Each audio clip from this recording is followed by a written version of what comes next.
It is time to hit 'em long and hit 'em straight. As promised, the Big E Sports Show, we bring you the latest news and notes on the PGA Tour. And big news this week, Tiger Woods and his son Charlie made it official and will be playing in the PNC. Tiger is back and set to compete for the first time since his back surgery. Always a true pleasure when we have the opportunity to visit with former PGA pro and author, that is Larry Miller. Merry Christmas, happy holidays, and it's good to have you back on the program, Larry. How you doing? Yeah, it sure is. It's been a while, and I sure missed I missed our little weekly chats about golf and catching up. And so, yeah, well, happy holidays to all of you all too, and can't wait to talk some golf. Well, let's roll up our sleeves and get to work. And I'm going to lead off with this question for you. Which Woods are you more interested in seeing play next week, Tiger or his son Charlie? His son Charlie is the one I'm most interested in because he's the future. Tiger, I think Tiger is. I think Tiger is now investing most of his energies into Charlie and trying to promote and develop his career.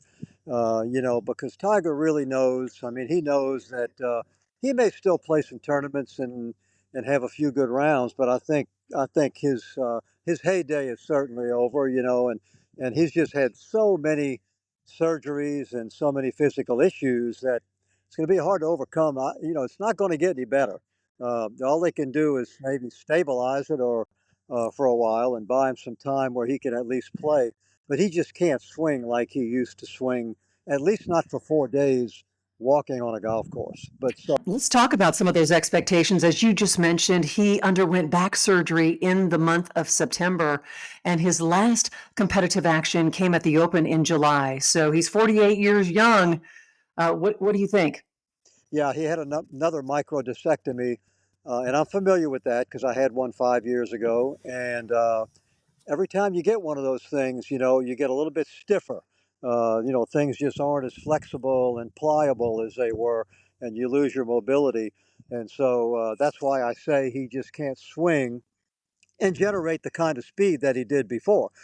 He can still play and he can still hit the shots, but remember, he's got to walk 4 days, to compete in a high level golf tournament, and his body is just really difficult for him to do that. As we've seen during this past year, he just could not sustain his physical ability to finish the rounds. Larry, you are a swing whisperer. You're an elite coach, a former PGA Tour player. What exactly is Tiger Woods at this point in his career? What is his swing built on? He's had multiple surgeries, as you just alluded to, but where does he get his strength and where does he get his distance? Well, it's all coming now from mostly from the upper body because his core, with all the back surgeries, the middle of his body, his core just cannot rotate as freely and as fast as he was able to do before, when he was younger. So now he has to rely on his upper body strength, use a lot more hands in the swing, uh, you know, much less rotation of the core and the lower body. And so, he's not using his whole body, he's using just his upper. And so that's why he's limited. Uh, and he's not hitting the ball nearly as far as he used to, although he still hits it far enough. But once again, and he can hit the shots. That's not a problem, and he's always had a great short game. But as I said before, the real problem is being able to physically sustain, for 4 days. Tiger Woods is set to return to the PNC Championship. Let's talk about some of the goals that he has. And one of them has to be that he wants to knock off some rust and get into competitive playing form for tournaments in 2025. Yeah, and he's easing into it. He could ride in this thing, the parent-child thing. Could ride a golf cart. They play a shorter course, from shorter tees. But it's a great way for him to ease. You're right, and to get the rust off, at least of his swing, and ease his way back into it. And we're just going to have to see, what he's capable of doing. Um, Now, it wouldn't surprise me at all if he's able to post a few really good rounds. He has that ability. But again, world class golf is 4 days, 72 holes of walking And that is the issue, and that's the problem. But I still think we're going to see a few good rounds out of him. But I think most of his focus now is on Charlie and trying to get him developed. He's certainly got the pedigree and he's got a lot of potential. He hasn't really shown too much, of being special. Uh, but I wouldn't be surprised if he becomes special, considering the coach that he has, only the best player that ever played. Uh, and Charlie does have a beautiful golf swing, but he's got to learn to score. You can swing real pretty, but you got to get it in the hole. You were talking about focus. Obviously, Tiger's spending a lot of time with his son, Charlie. But what about, is there an area or a facet of his game that you will be focused in on, zeroing in on when you watch him next week? You talking about Charlie or Tiger? Tiger. Okay. Well, I'm going to be watching the distance that he's able to hit the golf ball, because as we know, and your sons, with college golf, we know how long these golf courses are, and how far you have to hit the ball now.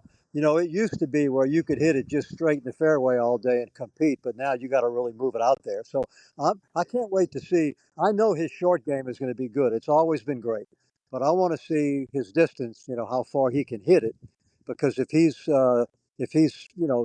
significantly limited with his distance, that's going to add to the difficulty of trying to compete. As we look ahead to 2025, what are some realistic goals for Tiger Woods? We know that he will never play a full schedule again. He doesn't want to be ceremonial. He doesn't want to be in a golf cart, but he does want to compete at a high level. He will be selective, but what are some of those goals looking ahead to 2025? Well, I think his goal is going to be, of course, he's always focused on the majors. That's all he really cares about.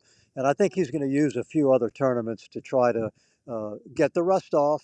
Get back in the groove, and get in the mindset of playing high level golf.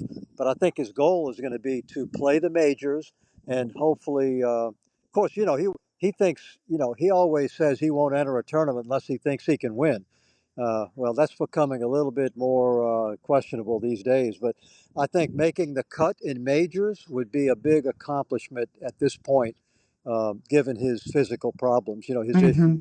So I think Tiger's thinking, I know he's thinking he wants to get in the majors and compete and win and contend.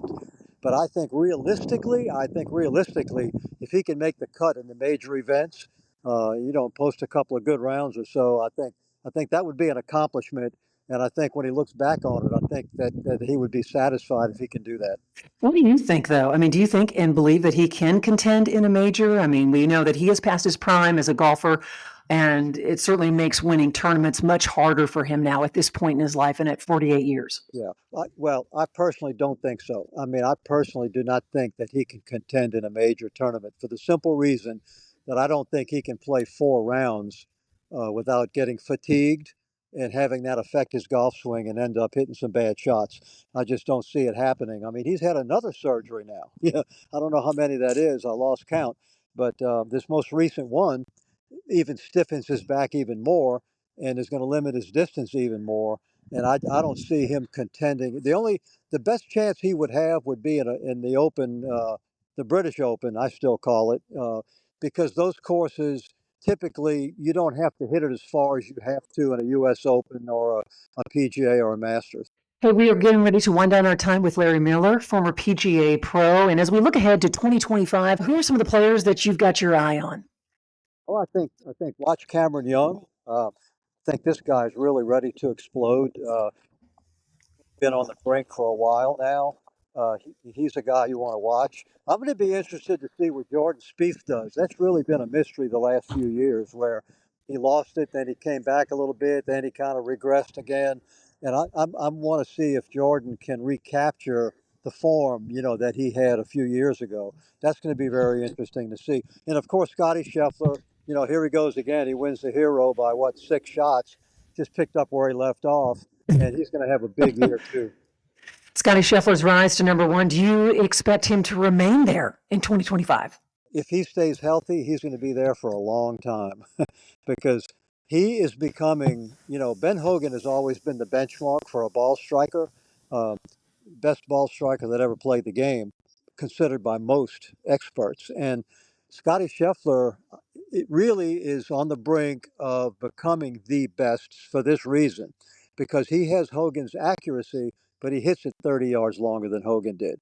So when you combine the accuracy and the power, he's in the he is in the hunt for becoming the best ball striker that ever played the game. One player on the PGA Tour that you actually spent time with when he was a junior golfer, and that was Nick Dunlap. And I just keep thinking about his final round as an amateur and shooting that 60 to win the event. How good is he going to be as we look ahead over the next 5 years on the PGA? He's going to be very relevant. This kid has been a grinder since he's 7 years old, and I mean a grinder.